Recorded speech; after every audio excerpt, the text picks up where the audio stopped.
TwoEDC again. Samuel, you bastard. TwoEDC again. He makes such good stuff. So this is the tungsten Ziggy. And it has got some NJT crystallized titanium grips on there. I have not been able to get rid of this one because it is just so tight and gyroscopic. It's unbelievable. It's like you would think that something with such small arms like this would have it not feel that way. But what I think is happening, I was talking to Samuel about this, is that when you think about it, if you had, I'm going to explain this. So if you have a bar spinner that's just like straight up and down, right? And it's not, the arms aren't really wrapping anymore around the bearing. They're just kind of straight on. Each one of these arms is helping to deal with 180 degrees of the correcting on the axial plane. Because 360 divided by 2 is 180 last time I checked. So each one is dealing with 180 degrees of correcting on the axial plane. And it's not enough. 180 on each side isn't enough, and that's why you get judder. So with something like a tri-spinner with equal arms on 3 sides, now all of a sudden you have each arm dealing with 120 degrees of correcting on the axial plane. And that works a lot better. That's why with a tri-spinner, you can get that feeling of it sort of like just kind of hovering on your finger, and you can kind of move it around and it's like it's floating like a little helicopter because it does a way better job of correcting itself, having each arm dealing with 120. So I think what's happening here with this one and with similar ones like the, talked about before, the Comrade, I think so. The Companion by Illuma FX. Really big buttons, but these arms that are sort of kind of wrapping around as well. So I see a lot of inspiration for the Ziggy coming from something like the Companion.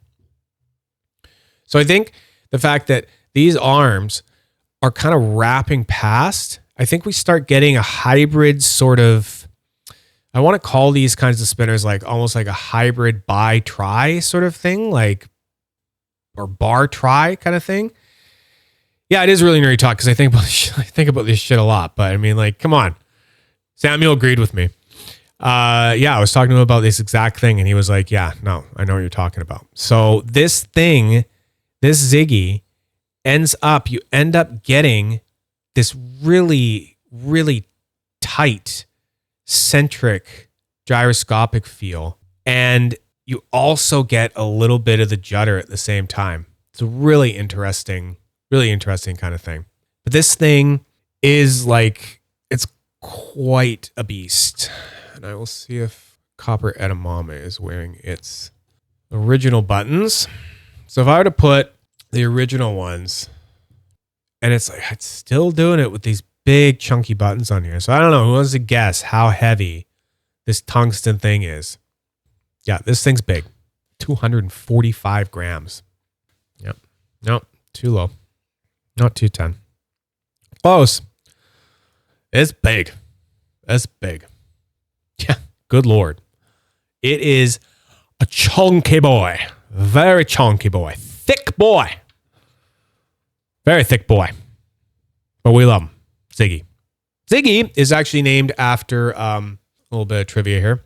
If you watched my other Ziggy review, you would have known this, but originally Samuel Roscoe had a bigger design of this. This is like his mini design. So if he had even had the bigger one made in tungsten, we're talking like this like gargantuan beast of like probably over 300, just like, what the hell am I doing kind of thing. Like, I better go sit down on the couch if I want to like spin this and like, you know, do some reps first or something. So he had a bigger one of this that he had named Bowie. So if anyone listens to Bowie, the smaller one's called Ziggy. So yes, it is named after the album Ziggy Stardust. So I think the way Samuel names his stuff is fun. It's fun and cool. So Yeah, that's a little too heavy for me, and it doesn't sound as good. I'll show you the difference in the sound here. Because again, microphones, speakers, buttons are microphones, speakers for your bearings. Heavier the buttons, the less sound. So hear this.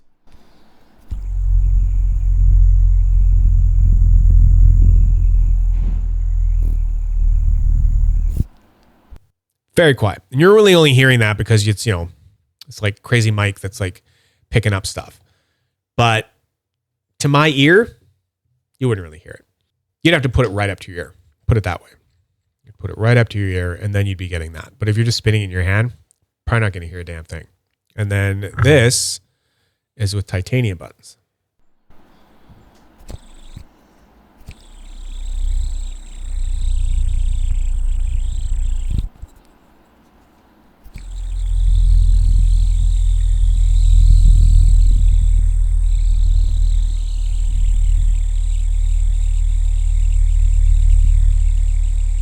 That part of the sound is what you can hear. You can hear that glassy sort of whir, even without putting it up to your ear. So that's one of my other favorite ones. And there we go.